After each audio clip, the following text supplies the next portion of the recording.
నిన్న నైట్ రితు చౌదరి చాలా అతి తెలివిగా దివ్య నిఖితాన్ని తీసుకొచ్చి నామినేషన్స్ లో పెట్టింది.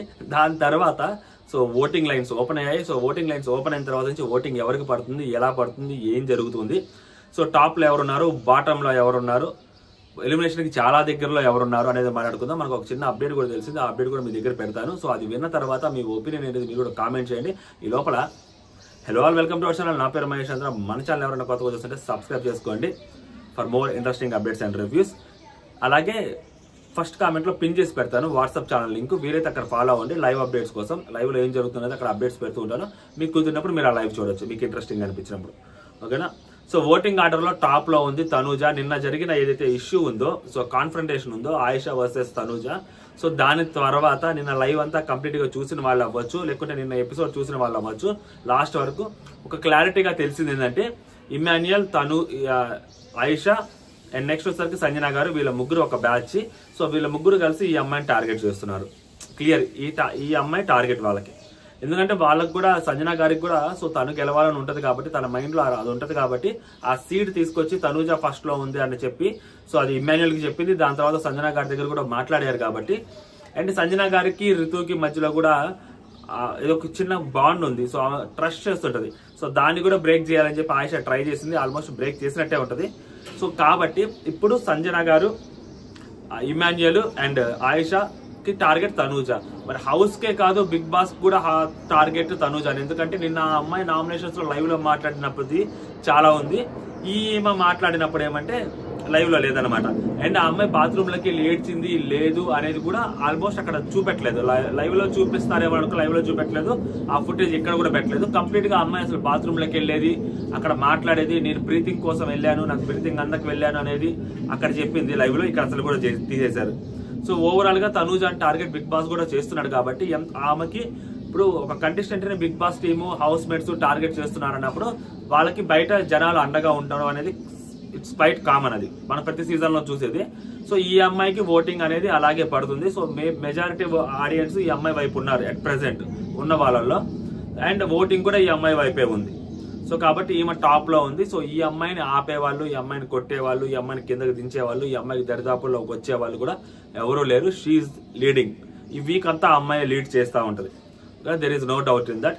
నెక్స్ట్ మనం డెమోన్ పవన్ గురించి మాట్లాడుకుందాం. సో డెమోన్ పవన్ కి ఓటింగ్ పడుతుందంటే, సో డెమోన్ పవన్ కి ఓటింగ్ పడుతుంటది. ఎందుకంటే డెమోన్ పవన్ కంటే ఒక సొంత ఓట్ బ్యాంక్ ఉంది. దాని తర్వాత Ritu Chaudhary vote bank add అవుతుంది. సో దాని తర్వాత కనిపించని 2 శక్తులు ఏమన్నాయో ఆ 2 శక్తులు సో డెమోన్ పవన్ ని కాపాడుకుంటూ వస్తాయి. సో ఒకటి శ్రీజ ఓటింగ్. శ్రీజ బయటకు వెళ్ళిపోయినా కానీ, శ్రీజ బయటకు వెళ్ళిపోయిందనే బాధలో కొంతమంది మేము ఓటు వేయము అని చెప్పినా కానీ, సో కొంతమంది ఖచ్చితంగా ఓటు వేస్తారు. ఆ ఓటు వేసే పర్సంటేజ్ మెజారిటీ ఎక్కువ ఉంటుంది కాబట్టి సో డెమోన్ పవన్ కి శ్రీజ ఓటింగ్ చాలా ట్రాన్స్ఫర్ అవుతూ ఉంటుంది. అలాగే కనిపించని ఇంకొక ఓట్ బ్యాంకు, టాప్ 2 లో ఉన్న ఇంకొక కంటెస్టెంట్, నామినేషన్స్ లో లేని కంటెస్టెంట్, కెప్టెన్ గా ఉన్న కంటెస్టెంట్ కళ్యాణ్ ఓట్ బ్యాంక్ కూడా డెమోన్ పవన్ కి పడుతూ ఉంటుంది. సో ఇంతమంది ఓట్ బ్యాంకులు పడిన తర్వాత డెమోన్ పవన్ సేవ్ అవ్వకుండా ఉంటాడు, బరాబర్ సేవ్ అవుతాడు demon Pavan. So demon Pavan కూడా సేఫ్ జోన్ లోనే ఉంటాడు. కాకపోతే డెమోన్ పవన్ వర్సెస్ మాధురి గారు మాట్లాడుతున్నప్పుడు మనోడు ఏంటంటే, సరే అంతా మనోళ్ళే కదా అంటే అన్నారు, లేని దాని ఏముంది, ఇలా సర్దుకుపోతాడు అనమాట. పెద్ద గొడవలు పడే మనస్తత్వం కాదలాగుంది. టూ మచ్ గా మనోడు ఇప్పుడు దాకా టూ మచ్ అగ్రెషన్ ఎక్కడ చూపించలే. వన్స్ మనోడు టూ మచ్ అగ్రెషన్ చూపిస్తే మామూలు ఉండదేమో అన్న రేంజ్ లో ఉంది. ఎందుకంటే సైలెంట్ గా ఉన్న పిల్లోడు వైలెంట్ అయిపోతే ఎలా ఉంటుందనే చూడాలనుకుంటున్నా. సో ఇప్పటివరకు అయితే మాత్రం చాలా సైలెంట్ గా ఉన్నాడు. ఆమెకు ఒక్కొక్కసారి నోరు జారి బే రే అని కూడా మాట్లాడుతున్నారు. మేబీ ఆమె చనువు తీసుకొని మాట్లాడుతున్నట్టున్నారు కావాలని, అంతే తప్పితే ఆమె కూడా ఇంటెన్షనల్ గా ఇన్సల్ట్ చేయాలి అన్నట్టు అక్కడ కనిపించట్లేదు. చనువు తీసుకొని మాట్లాడుతున్నట్టున్నారు. చూసే కొంతమందికి ఆమె నచ్చిన వాళ్ళకి, లోపల ఉన్న కంటెస్టెంట్స్ కి ఎందుకు ఆమె నీతో అలా మాట్లాడుతుంటే నువ్వెందుకు అలా మాట్లాడుతున్నావు సైలెంట్ గా అంటే, సర్లే పోనీ దాన్ని ఏముంది, మనకేం గొడవలు పడే మనస్తత్వం కాదు కదా అని చెప్పి మనోడు అంటున్నాడు అనమాట. సో కాబట్టి మనోడు మంచితనానికైనా కానీ మనోడు చూసేదానికి బాగానే ఉంటది. అట్ ప్రెసెంట్ టాస్కులు గీస్కులు బాగానే ఆడతారు కాబట్టి ఈ వీక్ మనోడు దుల్ల కొడతాడు ఎట్లాగా తెలుస్తుంది, చూద్దాము. సేఫ్ అయిపోతాడు ఖచ్చితంగా. ఒకవేళ టాస్కులు ఆడినా ఆడకపోయినా ఓట్ బ్యాంక్ తోటి సేవ్ అయిపోతారండి. ఆ తర్వాత 3వ పర్సన్, ఎలిమినేషన్ కి దగ్గరగా ఉన్న పర్సన్, బాగా దగ్గరగా ఉన్న పర్సన్ ఇప్పుడు రాము రాథోడ్. సో రాము రాథోడ్ వచ్చేసరికి ఎలిమినేషన్ కి బీభత్సమైన దగ్గరలో ఉన్నాడండి. ఎందుకంటే సో 5 వారాల్లో నామినేషన్స్ లో 2 సార్లు 3 సార్లు వచ్చినట్టున్నాడు. ఇది మూడోసారి అనుకుంటా. సో ఓట్ బ్యాంక్ అనేది అంత కన్సాలిడేట్ అవ్వలేదు. అండ్ దట్టు అంతకుముందు week captain, so too much గా అతను గేమ్స్ ఆడింది లేదు, టూ మచ్ గా అతను ఇన్వాల్వ్మెంట్ అయింది కూడా లేదు. సో నాకు సార్ బెస్ట్ కెప్టెన్ అని చెప్పినా కూడా అతను ఓట్ పర్సెంటేజ్ అనేది ఇప్పుడు అతనికి ఏంటంటే ఇండివిజువల్ ఓటింగ్ పడాలి, అతనికి వేరే వాళ్ళ ఓటింగ్ లేదు. బర్నీ గారు కూడా నామినేషన్స్ లో ఉన్నారు. హౌస్ లో ఆయనకి బర్నీ గారు తప్పితే మిగిలిన వాళ్ళందరితో అతనికి రైవలరీ ఉంది. ఎంతో కొంత చిన్న చిన్న గొడవలు ఉన్నాయి. సంజనా గారితో గొడవ ఉంది, సంజనా గారు ఖాళీగా ఉన్నారు. ఇమాన్యుయల్తో గొడవ లేకపోయినా కానీ ఇమాన్యుయల్ ఓటింగ్ సంజనా గారి ఓటింగ్ దగ్గర దగ్గర ఒకటే ఉంటుంది కాబట్టి, కలిసే ఉంటుంది కాబట్టి, సో ఇమాన్యుయల్ ఓటింగ్ ఇమాన్యుయల్కి ఉన్నా కూడా ఇమాన్యుయల్ ఓటింగ్ రాముకు పడదు. సో రాము ఏకాకిలాగా ఉన్నాడు, రాము ఓటింగే రాముకు పడాలి. అండ్ దట్టు మన కుర్రాన్ని చూస్తే నేను నామినేషన్స్ లో ఆ బాడీ లాంగ్వేజ్ అవ్వచ్చు, మనోడు మాట్లాడే విధానం అవ్వచ్చు, ఆ కంటి చూపులు అవ్వచ్చు, అసలు మామూలుగా లేవు, నెక్స్ట్ లెవెల్ ఉన్నాయి. సో దానికి తగ్గట్టు ఈ వీక్ ఏమైనా టాస్క్లు ఆడితే ఆడినట్టు, లేదు అంటే so still in danger zone. ఇంతకు చెప్తానన్న అప్డేట్ కూడా ఇదే అనమాట. రాము లాస్ట్ లో ఓటింగ్ ఆర్డర్లో, అఫీషియల్ ఓటింగ్ ఆర్డర్లో కూడా లాస్ట్ లో ఉన్నారు. సో దీన్ని ఎంతమంది అగ్రీ చేస్తున్నారు అనేది కూడా మీరు కామెంట్ చేయండి. సో రాముకి ఎవరైనా ఓట్లు వేయని వాళ్ళు ఎవరైనా ఉంటే రాముకి ఓట్లు వేసుకోండి. Is in too much danger zone, మామూలు కూడా కాదు అసలు. అంతే, ఇంకా రేపు పొద్దున బయటకు వెళ్ళిపోయినా కానీ ఆశ్చర్యపోగలే, ఆ రేంజ్ లో ఉన్నాడు ఓట్ ఎలిమినేషన్ కి. నెక్స్ట్ దివ్య గారు అండి. ఆ దివ్య గారి దగ్గరికి వచ్చేసరికి దివ్య గారిని కాపాడాల్సింది మాధురి గారికి ఎవరైతే ఎగెనెస్ట్ ఉంటారో, సో ఆ మాధురి గారికి ఎగెనెస్ట్ గా ఉండే వాళ్ళే దివ్య గారిని కాపాడాలి. ఎందుకంటే దివ్య గారిని ఇంకో దానికి కాపాడడానికి ఛాన్స్ లేదు. ఎందుకంటే బర్నీ గారు, తనూజ గారు వీళ్ళందరూ నామినేషన్స్ లో ఉన్నారు కాబట్టి. సో దివ్య గారిని కాపాడాలంటే లాస్ట్ వీక్ ఎలాగోలా సేవ్ అయిపోయింది, పాయింట్స్ లో టాప్ చేసేసి, సో గేమ్స్ ఆడేసి ఎలిమినేషన్ లోకి రాకుండా నామినేషన్స్ లోంచి సేవ్ అయిపోయారు. బట్ ఇప్పుడు అలా కాదు కాబట్టి, సో ఇప్పుడు ఖచ్చితంగా ఈమె కూడా డేంజర్ జోన్ లో ఉన్నారు. బట్ ఈమె ఎంత డేంజర్ జోన్ లో ఉంది అంటే మరీ ఎలిమినేషన్ అయిపోయేంత డేంజర్ జోన్ లో కనిపించట్లేదు కానీ, బట్ ఎలిమినేషన్ జోన్ లోకి వెళ్ళి సేవ్ అయిపోయి వచ్చే అంత డేంజర్ జోన్ లో అయితే ఉంది ఈమె, నాకు తెలుస్తుంది. ఎందుకంటే లైక్ ఈమె మాధురి గారితో రిఫ్ట్ క్రియేట్ అయింది. ఇప్పుడు మాధురి గారిని హౌస్ లో గట్టిగా ఎదిరిస్తుంది ఈమె ఒక్కటే. ఫస్ట్ రోజు కళ్యాణ్ ఎదిరించాడు కానీ కొంచెం సేపు, తర్వాత కళ్యాణ్ పెద్ద పట్టించుకోవట్లేదు. బట్ దాని తర్వాత నిన్న నామినేషన్స్ లో అవ్వచ్చు, నిన్న లైవ్ లో చూసిన వాళ్ళకి అవ్వచ్చు, ఇంతగా ప్రోమోలో మీరు చూసింది అవ్వచ్చు, సో ఈమెతోటి గట్టిగా రైవలరీ నడుస్తా ఉందన్నమాట మాధురి గారితో. ఇప్పుడు మాధురి గారికి ఎంత లేదన్నా ఎంత కాదన్నా ఒక పొలిటికల్ అఫిలియేషన్ ఉంది. సో ఆ పొలిటికల్ అఫిలియేషన్ కి ఆపోజిట్ గా ఈ ఎమ్మెల్యే ఆమెతోటి గొడవ పడుతున్నప్పుడు మేబీ ఆ ఆపోజిట్ వాళ్ళు ఎవరైతే ఉన్నారో ఆపోజిట్ వాళ్ళు దివ్యాకి ఓటేసే దానికి కూడా ఛాన్స్ ఉంది. సో పొలిటికల్ పార్టీలు ఇన్వాల్వ్మెంట్స్ చేయాలని నా ఉద్దేశం కాదు, అండ్ పొలిటికల్ పార్టీస్ కి నాకు ఎటువంటి సంబంధం లేదు, తమ్ రూల్ ఇది. కాకపోతే ఏంటంటే మైండ్ సెట్ల గురించి చెప్తుండే. సో ఆ మైండ్ సెట్ ఆలోచించే వాళ్ళు ఎవరైతే ఉంటే, అబ్బా మాధురికి కరెక్ట్ గా దొరికిందిరా, సరైన మొగుడు దొరికారా దివ్య అన్న రేంజ్ లో ఆలోచించే వాళ్ళు కూడా ఉంటారు. సో అలా ఆలోచించినప్పుడు ఆటోమేటిక్ గా ఓట్లు వేసే వాళ్ళు కూడా ఉంటారు. ఓకేనా, అది చెప్తున్నాను. సో పొలిటికల్ పార్టీస్కి మనకి సంబంధం లేదు కాబట్టి ఆ అమ్మాయి ఎంతో కొంత సేఫ్ అయ్యే అవకాశం ఉంది. బీబీ మేకర్స్ దృష్టిలో కూడా ఆ అమ్మాయి ఈమెతో గొడవ పెట్టుకుంటుంది కదా, పోయే కొద్ది మంచి కంటెంట్ ఇస్తుందేమో, కంటెంట్ ఇచ్చేవాళ్ళే కదా కావాల్సింది అని అనుకొని బిగ్ బాస్ మామ సేవ్ చేసేదానికి కూడా ఛాన్స్ ఉంది. అలా అనుకోవడానికి కూడా వీలేదు. కంటెంట్ ఇచ్చే వాళ్ళే కావాలనుకుంటే మన పాపం శ్రీజ పాపని ఉంచేవాళ్ళు కదా. సో కాకపోతే ఎక్కడ ఒక చోట నమ్మకం ఉందన్నమాట, మాధురి గారికి ఎదురు వెళ్తుంది కాబట్టి సో ఈమెను ఉంచొచ్చు అని అనుకుంటారేమో. బట్ ఓటింగ్ లో మాత్రం దగ్గరగానే ఉంది, రాముకి చాలా దగ్గరగానే ఉంది. నెక్స్ట్ వచ్చేసి సుమనన్న. మన సుమనన్న గురించి మాట్లాడుకోవాల్సిన అవసరం లేదు, ఆయన స్పెషల్ జ్యూరీ కంటెస్టెంట్ అనమాట.